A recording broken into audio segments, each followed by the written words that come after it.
আখির বাবু, আপনি তো কংগ্রেস পার্টির নেতা, দীর্ঘদিন দিয়ে চাংড়াবান্ধা বর্ডারে খুব কাছে থেকে দেখছেন। তখন সেন্টিগ্রেটের চেয়ে আপনাদের একসময় ক্ষমতা অনেক বেশি ছিল। আপনারাও তো অত্যাচার কোনো জুলুম করে নেই, না আপনারা করছেন, না ফরওয়ার্ড করছেন, না সিপিএম পার্টি করছিল। তখন তো টিএমসি ছিলই না ওই সময় বিজেপিও ছিল না। এই যে চাংড়াবান্ধা শান্তিপূর্ণ বাণিজ্য কেন্দ্র, এই যে চাংড়াবান্ধা ট্রাক ওনার্সে ইদানিং যা চলতেছে, কোনো সময় বলছে সামাদ বাবুকে সরাই দিয়া অমরজিৎ বাবুকে আনা হচ্ছে, অমরজিৎ বাবুকে সরাই দিয়া চিত্তগোপাল মণ্ডলকে আনা হচ্ছে। আর এই যে চেয়ার নিয়ে মারামারি, আদৌ চাংড়াবান্ধা ট্রাক অনসে কোটি কোটি টাকা নয় ছয় হইল, এটা নিয়ে কারো মাথা ব্যথা নাই, খালি চেয়ার নিয়ে মারামারি। আখে এখানে কি মধু আছে, এটা নিয়ে কিছু বলবেন? এক কথায় চাংড়াবান্ধা আন্তর্জাতিক বাণিজ্য বর্তমান কলঙ্কিত। আজকে দীর্ঘদিন যাবত সামাদবাবু দুনিয়ার কথাবার্তা, যে আজকে সামাদবাবুর একনিষ্ঠে কেস হয়ে গেল দুর্নীতির বিরুদ্ধে, কোটি কোটি টাকা নয়ছয় করেছে তার বিরুদ্ধে কেস হলো। তারপরে সামাদবাবুকে এখান থেকে সরিয়ে দেওয়া হলো, বা সামাদবাবু এখান থেকে চলে গেল তার চেয়ার ছেড়ে। তারপরে কতিপয় কিছু ব্যক্তি এসে নির্বাচন করবে, তারা স্বচ্ছ ভাবমূর্তিতে এই বর্ডারকে নিয়ন্ত্রণ করবে, এই বর্ডারকে চালাবে, গাড়ির মালিকদের উন্নয়ন করবে, স্বচ্ছভাবে চলার মতো তাদের সহযোগিতা করবে। এই জন্য পুনরাবৃত্তি নির্বাচন করার একটা কমিটি গঠন হলো। সেই আজ থেকে 4 থেকে 5 মাস পর্যন্ত এই লড়াই চলতেই আছে, কে নির্বাচন করতে পারছে না। আসলে এর কি করছে চাংড়াবান্ধাকে নিয়ে? চাংড়াবান্ধার মানুষ খুব সহজ সরল মানুষ। আজকে গাড়ির মালিকদের বোকা বানাচ্ছে এই কয়েকজন ব্যক্তি। আমি বলবো, নির্বাচন করতে পারলেন না, ওখান থেকে সরিয়ে আসুন। নির্বাচন যখন করতে পারলো না, ওনার সরে আসা উচিত। চাংড়াবান্ধা ট্রাক ওনার্সে বর্তমানে চেয়ারম্যান দায়িত্বে আমি আছি, আর চিত্তগোপাল মণ্ডল আমি আছি। অমরজিৎ রায় উনি 5টা ডেট ফেল করে দিল, আবার উনি একটা 26 তারিখ উনি ডেট দিছে। এদিকে পিডিএফে টাকা বন্ধ ছিল, গতকাল আবার পিডিএফে টাকা ওঠানো শুরু করছিল। আবার এসপি টেসপি এডিশনাল এসপি এসডিপিওর কাছে কমপ্লেন হচ্ছে, আবার শুনছি পিডিএফে টাকাটা বন্ধ হয়েছে। এই অমরজিৎ বাবুর উপরে এখানে ওনার কোনো ট্রাক নাই, ওনার প্রচুর বড় ব্যবসায়ী, ওনার প্রচুর বাইরে বড় বড় ব্যবসা আছে। তাই এই চাংড়াবান্ধা ট্রাক ওনার্সের মধ্যে উনি কেন মাথা দেখাচ্ছে, কি আছে এখানে? ব্যাপারটা আছে, সর্বপ্রথম কথা হচ্ছে অমরজিৎ বাবুকে নিয়ে আসলো কে? অমরজিৎ বাবুকে নিয়ে আসলো কে? যারা নিয়ে আসে তারাই তো ভুল করছে। যখন সিস্টেম আছে, যারা গাড়ির মালিক, যারা যেখানে ট্রাক ওনার্স অ্যাসোসিয়েশনের সদস্য, তারাই নির্বাচন করবে, তারাই এই সিন্ডিকেটকে পরিচালনা করবে। কিন্তু যার গাড়ি নাই, সে কেন আসলো, কিভাবে আসলো? আজকে অমরজিৎ বাবু 5টা ডেট মিস করছে, নির্বাচন করার দায়িত্ব নিয়েছে কিন্তু করতে পারেনি। ওনার সুসম্মানে এখান থেকে সরে যাওয়া উচিত। ওনার বলা উচিত, ঘোষণা করা উচিত যে ভাই আমি পারলাম না, এই নির্বাচন করতে পারলাম না, আপনারা নির্বাচন করে নেন, আমি একজন ব্যবসায়ী হিসেবে আমার সম্মান আছে, আমার এখান থেকে সরে যাওয়া উচিত। কিন্তু উনি যাচ্ছেন না কেন? এখানে কারো না কারো ইন্ধন আছে। পলিটিক্যাল ইন্ধন না থাকলে উনি এই ধরনের জেদ করতে পারতো না। নিশ্চয়ই এখানে পলিটিক্যাল কিছু ইস্যু আছে বলে এখানে লোভ লালসায় কোনো রকম জায়গা তৈরি করার জন্য এই জায়গাটাতে উনি সরতেছেন না। ওনার উপরে কোনো কি পলিটিশিয়ানের বড় নেতার কোনো হাত আছে নাকি? নিশ্চয় আছে। না থাকলে এখানে আমাদের পলিটিশিয়ান, আমরা নেতা মনে করি পরেশবাবু, আমাদের বিধায়ক, উনি কেন হস্তক্ষেপ করছেন না?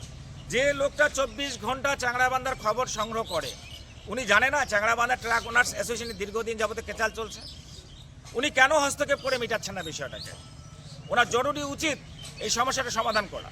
এখানে ব্যবসা ঘাটতি হচ্ছে, ব্যবসাটা ভালো করে ব্যবসা করতে পারছে না, গাড়ির মালিকরা মানে সঠিক ভাড়া পাচ্ছে না, তার যে কতগুলো কাজকর্ম আছে, তার যে সিস্টেম আছে গাড়ির মালিকদের, সেটা থেকে গাড়ির মালিকরা বঞ্চিত হচ্ছে।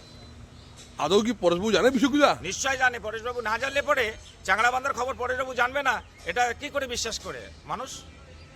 অনেকজন তো বলে অমরজিৎ বাবু বলে কি পরেশবাবুর খুব ঘনিষ্ঠ বলে।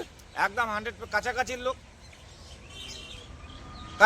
লোক, পরেশবাবু এবং অমরজিৎ বাবু একসাথে খাওয়া পড়া উঠা বসা সবই তো একসাথেই। তাহলে চাংড়াবান্ধা কি হচ্ছে নিশ্চয় অমরজিৎ বাবু জানে, এবং অমরবাবু জানা মানে পরেশবাবু জানা। এবং কি চাংড়াবান্ধা ট্রাক ওনার্স অ্যাসোসিয়েশনের কয়েকজন ব্যক্তি কয়েকদিন গেছিল ওনার সঙ্গে মিউচুয়াল করার জন্য, যে এই বিষয়টা একটু দেখুন স্যার, কিন্তু উনি হস্তক্ষেপ করছেন না। এই বিষয়টা উনি কি জিয়ে রাখতেছে এখানকে চাল? উনি কি চাচ্ছে যে চাংড়াবান্ধা একটি ঘটনা ঘটুক? প্রতিনিয়ত আজ মার হচ্ছে, সংঘর্ষ হচ্ছে, আর দৌড়ে পুলিশ আসতেছে। পুলিশ আসছে। রাজ্যের মুখ্যমন্ত্রী মমতা বন্দ্যোপাধ্যায় গত কদিন কুচবিহারে আসছিল, উনি বলছিল এসপি ডিএম সবাইকে নির্দেশ দিয়ে গেছিল কি আপনারা যা কিছু করবেন সীমান্তবর্তী এলাকাটাকে ভালো দেখবেন, আর কোনো জায়গায় কোনো ডিস্টার্ব হবে না, বাণিজ্য কেন্দ্রে বলছিল। তো এত কিছু হচ্ছে, তারপরে এই বাণিজ্য কেন্দ্রে গণ্ডগোল হচ্ছে, কেচাল হচ্ছে, এইসব দেখে মানে বাইরে থেকে যারা ব্যবসায়ীরা আসবে ওরা কি সাহস এখানে আসবে? চাংড়াবান্ধা বর্ডারে কোনো কিছু কিনে সমস্যা নেই। চাংড়াবান্ধায় কতিপয় ব্যক্তি চাচ্ছে এই বর্ডারটা বন্ধ হয়ে যাক, এখানে সমস্যা সৃষ্টি করে ব্যবসা বাণিজ্য বন্ধ হয়ে যাক, সাধারণ মানুষ এখানে মরে যাক, নইলে প্রশাসনের কোনো হেলদেল নেই। এখানে শুধু বর্ডারটা প্রতিনিয়ত বদনাম হচ্ছে, এর জন্য প্রশাসন কেন হস্তক্ষেপ করছেন না? অতএব আমি চাবো শুধু যারা স্টাফ পিডিএফটা তৈরি করার জন্য তারাই থাক, এখন বর্তমান কমিটিকে ভেঙে দিয়ে প্রশাসনের আওতায় আনা উচিত। আপনারা কি চান যেরকম এই যে যেরকম আজকে ট্রাক ওনার যেরকম পিডিএফ চলাচ্ছে, ওই পিডিএফটা মনে করেন সুবিধা পোর্টালে ওসি চলায়, ওখানে দুজন আমাদের ট্রাক ওনার মেম্বাররা থাকে, ওদের ব্যবস্থা আপনারাই করে দিতে পারেন, ঠিক আছে? ওদের মাইনা উঠতো, তাতে এরকম কোনো গন্ডগোল হবে না। না না না, পিডিএফটা অ্যাকচুয়ালি ব্যবসায়ীদের, পিডিএফটার সিস্টেমে চলছে। এই পিডিএফটা তৈরি করার জন্য আজকে আমাদের বেশি প্রয়োজন নেই, তো আমাদের 2-1টা স্টাফের দরকার আছে, যার জন্য এটা নিয়ন্ত্রণ করার জন্য, বর্ডারটাকে নিয়ন্ত্রণ করার জন্য গাড়ির মালিকদের অনেক কাজ থাকে। যেমন গাড়ির মালিকদের কাজ হচ্ছে কি সিন্ডিকেট, এটাকে ইউটিলাইজ করা, ব্যবসায়ীদের সাথে কত ভাড়া হবে, কিভাবে গাড়ির মালিক চলবে, বাইরে গাড়ি চালাইতে গেলে কোনো সমস্যা পড়লে তারা সেই সমস্যার সমাধান করবে। এটা বলা হয়নি যে এখানে এই শুধু পিডিএফটা দেখভালের জন্য। এই পিডিএফটা আমাদের যা স্টাফ আছে তারা সাফিসিয়েন্ট, তারাই করতে পারবে, তারা কাজ জানে, তাদেরকে সহযোগিতা করে যতদিন না পর্যন্ত নির্বাচন না হয় ততদিন পর্যন্ত তাদের হাতে ন্যস্ত করা উচিত। এই যে পিডিএফ এর নামে 100 টাকা করে মাঝখানে বন্ধ হয়ে গেল, কালকে আবার তুলতে গেল, আবার চিত্রগোপাল মণ্ডলবাবু সুবিধা পড়ে কমপ্লেন করছে, এসপিকে জানাইছে, ডিএমকে জানাইছে, বিভিন্ন জায়গা উনি জানাইছে। মুদ্রা কথা হচ্ছে কি ওনারা কোথায় জানায় জানাক, এখানে নির্বাচন হচ্ছে না, শুধু ডামাডল, কোনো একদিন না হোক, ভগবান না করুক, আল্লাহ না করুক, এখানে সংঘর্ষ হোক, এখানে বড় ধরনের একটা সমস্যা ঘটে যেতে পারে, আমরা আশঙ্কা বোধ করছি। চাংড়াবান্ধার আপামর জনসাধারণ জানে। তা পিডিএফ টাকাটা ওরা উচিত কি না, বন্ধ করা উচিত, আপাততকালে বন্ধ, যতদিন নির্বাচন, সিস্টেম তো নাই, এখন কমিটি নাই, তো টাকা উঠবে কেন? এই টাকাটা উঠে কি করবে না? টাকা উঠলে তো এর পকেটে ওর পকেটে যাচ্ছে, এ খাচ্ছে ও খাচ্ছে, এ খাচ্ছে, এটা বদনাম হচ্ছে। এই টাকাটাকে কি এটা নিন্দা না? এটা চাংড়াবান্ধা নিন্দা না? এটা সব কি টাকার খেলাটা? খেলনা নাকি? এ কয়েকদিন আগে আমি শুনলাম যে এই টাকা তুলে কেউ মদ খায়, কেউ ভাং খায়, কেউ হোটেলে যায়, এটা নিন্দা না? এটা কি নিন্দা ছাড়া কি? তাহলে এত কিছু হওয়ার পরেও তা প্রশাসন কেন হস্তক্ষেপ নিচ্ছে না? এই প্রশাসনের দুর্বলতা, প্রশাসন হস্তক্ষেপ না করার কারণটাই তো আমরা বুঝতে পারছি না।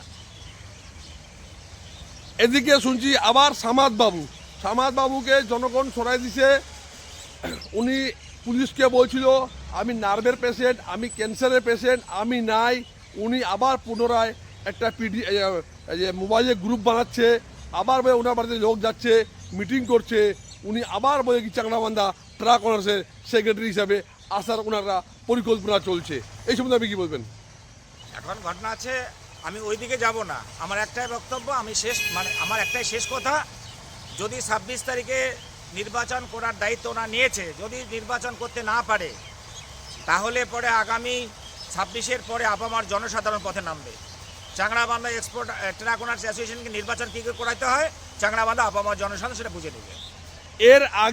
এর আগে মানে প্রচুর টাকা সামাদ বাবুদের উপরে এলিগেশন লাগলো, তারপরে এখন অমরজিৎ বাবুর উপরে লাগতেছে, তাহলে এরা এই টাকাটা নিয়ে হচ্ছে নাকি? এরা টাকাটা নিয়ে খেলায়, এরা লোভ লালসায়, এরা তো টাকা ছাড়া এখানে কিছু নেই। এখানে স্বার্থ না থাকলে কেউ এতটা কয়েক মাস ধরে এই ডামাডোল বাজাচ্ছে, এটা বাজাইতো না, নিঃস্বার্থে কেউ আসে না। আজকে টাকা ছাড়া, আমি তো এর পূর্বেই বললাম যে আজ 100 টাকা আছে, কাল 200 টাকা করবে, সিস্টেমে যখন আসবে 500 টাকা করবে। এখানে কামাইয়ের একটা সোর্স তৈরি করছে, আগামী দিনের এখানে একটা বড় ইনকাম করতে পারবে। অমরজিৎ বাবু তো বলছে উনি বড় ব্যবসায়ী, বিদেশে ব্যবসা হয়, অন্যান্য পোর্টে ব্যবসা হয়, চাংড়াবান্ধা বর্ডারে ওনার তো মনে করেন কোনো ট্রাক নাই, কোনো ব্যবসা নাই উনার, তাহলে উনি কি হয়েছে চেয়ারে বসে আছেন? এখানে চাংড়াবান্ধার গাড়ির মালিকরা ভালো করে বুঝে, গাড়ির মালিকরা আগামী দিনে বুঝে নেবে যে কাকে রাখতে হবে, কাকে সরাইতে হবে। গাড়ির মালিকরা জানে, গাড়ির মালিকদেরও শক্তি আছে, আপামর জনসাধারণের শক্তি আছে। কেউ নিজের ইচ্ছায় কোনো জায়গায় বসতে পারে না। একমাত্র সেই লোকটাই বসতে পারে যারা নির্লজ্জ। আমার সম্মান থাকলে সেই চেয়ারে আমি থাকবো না, কিন্তু অ্যাকচুয়ালি যারা ব্যর্থ তারা ব্যর্থই, তাদের সরে যাওয়া উচিত। গতকাল আমরা শুনছি, আমাদের কানে খবর আসে, আমরা তো দেখেন বিজেপিরও খবর করি, টিএমসিরও করি, আপনাদেরও করি, সব পার্টির করি, আমাদের যে যখন টাকা যাই, তো আমাদের কানে এরকম খবর আসে কি দাদা আপনি রাস্তায় সাবধানে চলবেন না। কেন? এই চাংলাবান্ধায় কিছু লোক যাদের বিরুদ্ধে আপনি খবর করতেছেন, ওরা আপনাকে মারার প্ল্যান করতেছে। ওদের বাড়ির 2-3 বাড়ি ভিডিও পিছিয়ে জায়গায়, একজনের বাড়ি বাজারের। তা আমি বলছি মারলে মারতে পারে, আর কি আছে, সংবাদ মাধ্যমের উপরে এখন ওরা লাস্টে কোনো জায়গায় বুদ্ধি পাচ্ছে না, আমাদের উপরে ওরা চড়া হওয়ার চেষ্টা করছে।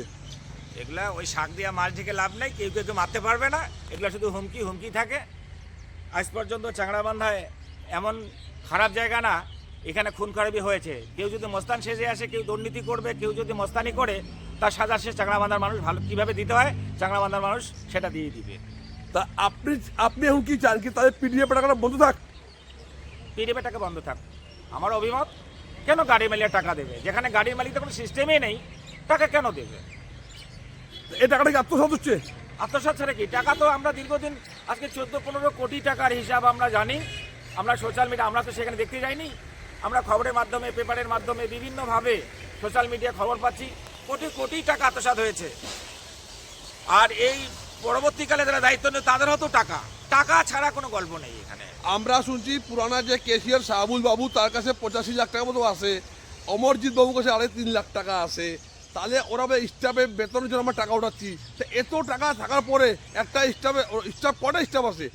এটা বছরকে বছর যাইতে পারে, এখানে অত টাকা তো আসে। চাংড়াবান্ধায় এই যারা এক্সপোর্টেশন ট্রাকুনার্সে কাজ করে, তা আমি সেদিন শুনলাম যে তারা বেতনও সঠিক পায় না। এর কাছে ওর কাছে যেতে হয়, ওকে বলতে হয় দাদা, ওকে বলতে হয় দাদা, একে বলতে হয় দাদা। এদের এত ভয় প্রদর্শন করে, এদের ভয়ের মধ্যে চলাইতে হচ্ছে। স্টাফরা আছে তারাও সঠিকভাবে কাজ করতে পারছে না, ভয়ে ভয়ে কাজ করে তারা। এ এসে এক কথা বলে, ও এসে এক কথা বলে, ও দাদাগিরি করে, ও দাদাগিরি করে। কে কোথায় করলো না করলো, কি করলো না করলো, স্টাফদের উপরে সেই প্রেশার ক্রিয়েট করা হয়। এরকম কি মধুর হারিয়ে আছে এখানে? এরা এত কথা শোনার পরে, এত ফেসবুকের মধ্যে ওরা শুনতেছে, ওদের ফ্যামিলি নামে শুনতেছে, তারপরে চিলের ছাত্রছেলেরা। শোনেন, মধুরহারি না থাকলে পরে কেউ এখানে ঝগড়া বিবাদ করতো না, কেউ মারামারি করতে আসতো না, কেউ এখানে ওই চেয়ারটার জন্য লালসিত হতো না। আজকে মধু আছে নিশ্চয়। তা আপনি চান লাস্ট কথা কি পিডিএফ টাকা বন্ধ থাক?